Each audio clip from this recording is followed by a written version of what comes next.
Viewers and विद्यार्थियों, welcome to my channel Adhinita education.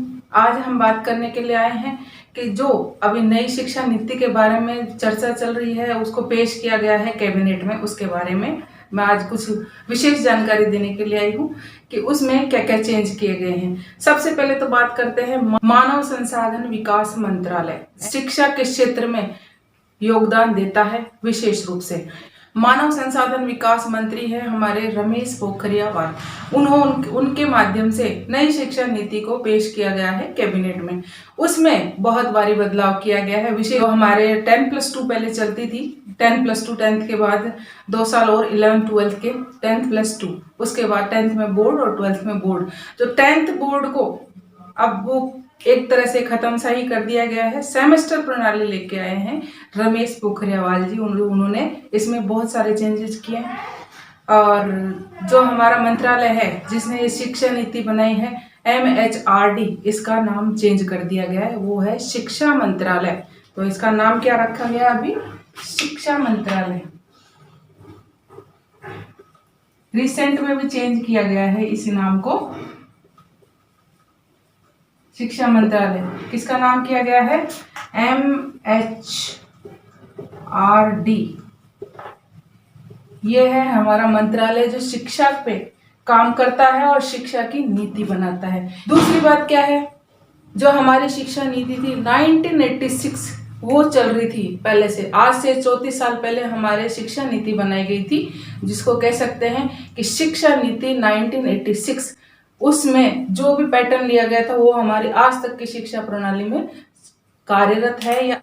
यह नीति 2020 नई शिक्षा नीति हमारी स्कूली शिक्षा और उच्च शिक्षा में एक परिवर्तनकारी मार्ग को प्रशस्त करती है। स्कूली शिक्षा में, कॉलेज लेवल में और जो हमारी व्यावसायिक शिक्षा जो लगती है उसमें भी हमारे काफी चेंजेस किए जाएंगे।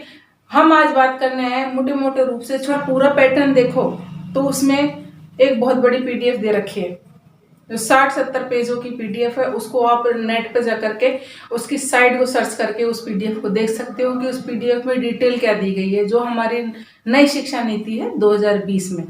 तो हम आज छोटी छोटी चीजों के बारे में बात करने आए हैं कि उसमें क्या क्या बदलाव किए हैं। विशेष रूप से करते हैं हम शिक्षा में, शिक्षा के क्षेत्र में स्कूली शिक्षा क्या है, स्कूल में जो शिक्षा दी जाती है वो किस पैटर्न पर दी जाएगी। फर्स्ट बात करते हैं, पहले जो 10+2 था वो समाप्त कर दिया गया है। इसकी जगह पर 5+3+3+4 ये वाला पैटर्न चलेगा।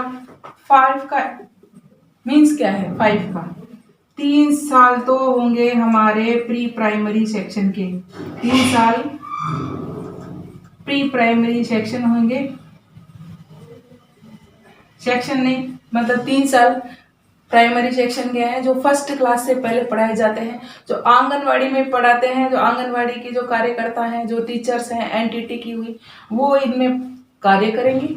और आंगनवाड़ी की जो सहायिका हैं उसमें कार्य करेंगी। जो अपने नर्सरी, LKG, UKG जो हमारे बच्चे पढ़ते थे पहले, वो प्राइवेट में थे, ये चीज़ गवर्नमेंट में नहीं थे। लेकिन गवर्नमेंट में अब 3 साल इसके कर दिए गए हैं, इसलिए 3 साल तो प्री प्राइमरी के हो गए। 2 साल हो गए फर्स्ट और सेकंड के, फर्स्ट क्लास और सेकंड क्लास के। इसलिए यहाँ पे हमारे जो बालक 6 साल का बालक हमारे फर्स्ट क्लास में आता था, तो 6 साल का ही अभी आएगा। लेकिन इससे पहले 3 साल भी काउंट किए जाएंगे गवर्नमेंट लेवल पे, जो भी गवर्नमेंट स्कूल में, उसमें। तो 5 साल हो गए इसके। उसके बाद 3 साल की बात करें तो उसमें आएंगे 3, 4, 5 तीनों क्लासों को लिया जाएगा। 3 साल के बाद जो कोर्स, जो 3 साल का पार्टीशन किया गया है वो है 3, 4, 5 क्लास का, इसको बोलेंगे प्राइमरी सेक्शन। उसके बाद आता है फिर 3 साल का, इसमें रखा गया है 6, 7 और 8 3 क्लासों को इसमें रखा गया है। और लास्ट में जो 4 साल हैं, 4 साल में रखा गया है 9th, 10th, 11th और 12th। ये है हमारे पूरे 12th तक की एजुकेशन का ब्यौरा जो अभी नई शिक्षा नीति में रखा गया है। फर्स्ट में इसमें ये रखा गया है कि बोर्ड की एग्जाम नहीं होगी, इसमें सेमेस्टर प्रणाली अपनाई जाएगी। क्योंकि जब 12th में जो एग्जाम होती थी तो क्या होते थे, प्री बोर्ड होते थे, फिर जाकर के बोर्ड होता था, वो एक ही बार होता था। लेकिन अब इसमें चेंज किया गया है, सेमेस्टर प्रणाली अपनाई गई, जिसमें हर 6 महीने, 2 महीने, 6 महीने में, 10 महीने में स्कूल आयोजित करेगा सेमेस्टर प्रणाली। उसमें अगर फेल भी हो जाते हैं तो दोबारा उसको नेक्स्ट सेमेस्टर में जोड़ दिया जाएगा और उस तरह से बच्चों को पास किया जाएगा। इस प्रणाली पर कार्य करेगी शिक्षा नीति। तो ये हो गए हमारे 4 साल जो इस पैटर्न पर अपनाया गया है हमारे स्कूली शिक्षा को। तो ये एक बहुत बड़ा चेंज है।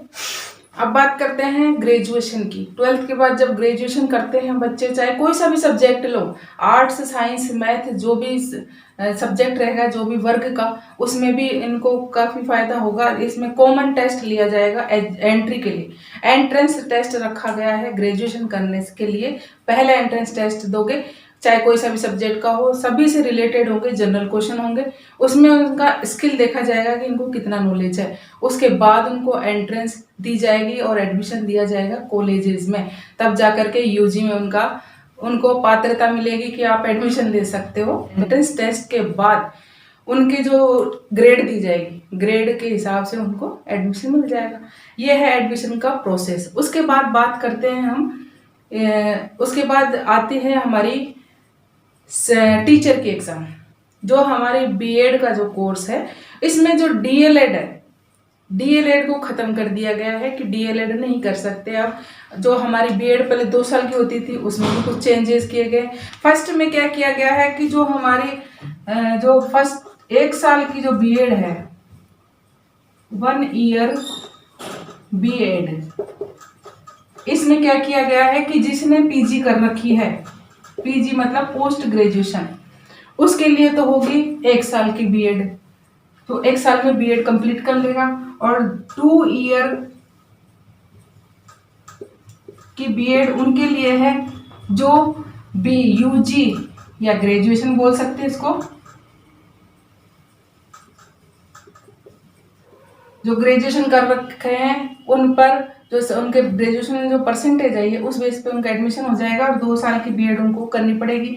तीसरा क्या रखा गया है कि 4 साल की ऐसे एजुकेशन, 4 ईयर बीएड मान लो, चाहे शिक्षा के कोई भी ट्रेनिंग है, पहले डीएल, एसटीसी, डीएलएड ये होती थी, उनको खत्म करने के बाद ये 4 साल का पैटर्न रखा गया। 4 साल के में क्या रखा गया है, जो 12th क्लास पास कर लेंगे उसके बाद अगर कोई शिक्षक बनना चाहता है तो उसको 4 साल की बीएड करनी पड़ेगी।